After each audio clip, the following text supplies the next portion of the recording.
শুভ রামনবমী। আজ শ্রী রামচন্দ্রের আবির্ভাব তিথি। রামচন্দ্র সম্পর্কে একটি অপূর্ব লীলা আপনাদের মাঝে বলার চেষ্টা করব, তাহলে অবশ্যই শ্রবণ করুন। একটি প্রশ্ন আপনাদের সকলের কাছে, আপনি কোন রামকে পছন্দ করেন? বলতে পারছেন না তো? চলুন সেই লীলাটি শ্রবণ করি। একবার এক আচার্যকে জিজ্ঞাসা করা হলো, আপনি কোন রামকে পছন্দ করেন? যেমন আমাদের বৃন্দাবনের কৃষ্ণ আছে, মথুরার কৃষ্ণ আছে, দ্বারকার কৃষ্ণ আছে। ভিন্ন ভিন্ন লোকেরা তাদের ভাব ও রসের মাধ্যমে ভিন্ন ভিন্ন কৃষ্ণকে পছন্দ করেন। তেমনি ভাব ও রসের মাধ্যমে ভিন্ন ভিন্ন রাম আছে, যেখানে রাম ভিন্ন রসের লীলা করেছিলেন। যেমন অযোধ্যার রাম, মিথিলার রাম, চিত্রকূট নিবাসী রাম, দণ্ডকারণ্যের রাম, পঞ্চবটির রাম, কিষ্কিন্ধার রাম এবং লঙ্কার রাবণ বিনাশী রাম। এইভাবে সে আচার্যকে জিজ্ঞাসা করা হলো, কোন রামকে পছন্দ করেন?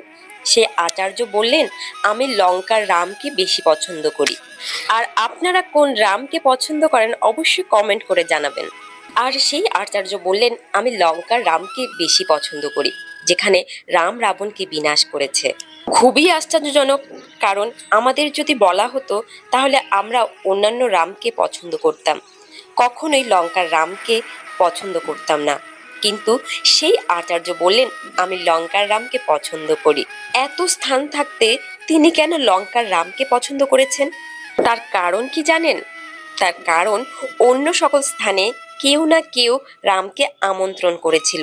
অযোধ্যাতে দশরথ তাকে আমন্ত্রণ করেছেন, দণ্ডকারণ্যে মুনি ঋষিরা তাকে আমন্ত্রণ করেছিলেন সেখানে বাস করার জন্য।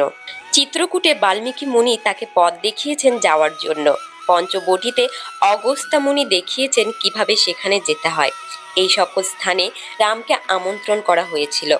একমাত্র এই একটি স্থানে রামকে আমন্ত্রণ করা হয়নি, সেটি হচ্ছে লঙ্কাতে। এবং এই আচার্য বলেছেন, আমার হৃদয়টি হচ্ছে লঙ্কা, অন্ধকার স্থান।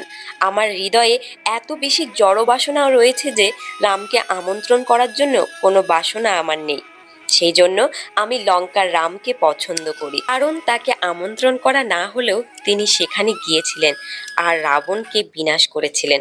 তাই আমি ভগবানের কাছে প্রার্থনা করি, হে ভগবান, আপনি যেরকম আমন্ত্রণ না করা সত্ত্বেও লঙ্কায় গিয়েছিলেন এবং রাবণকে বধ করেছিলেন, সেই রকম আমার হৃদয় যা লঙ্কার মতো অনেক নেতিবাচক ও অনর্থপূর্ণ, সেখানে আপনি আসুন এবং সকল অনর্থগুলোকে বিনষ্ট করুন। এমনকি আমি যদি আপনাকে আমন্ত্রণ নাও করি। আমাদেরও এই আচার্যের মতো করে ভাবা উচিত। আমরাও লঙ্কার রাবণকে ভালোবাসবো এবং আহ্বান করব, যাতে তিনি আমাদেরকে উদ্ধার করার জন্য নিজেই স্বয়ং আসেন। আজকের এই রামনবমীতে শ্রী রামচন্দ্রের কাছে এই প্রার্থনা। জয় শ্রীরাম।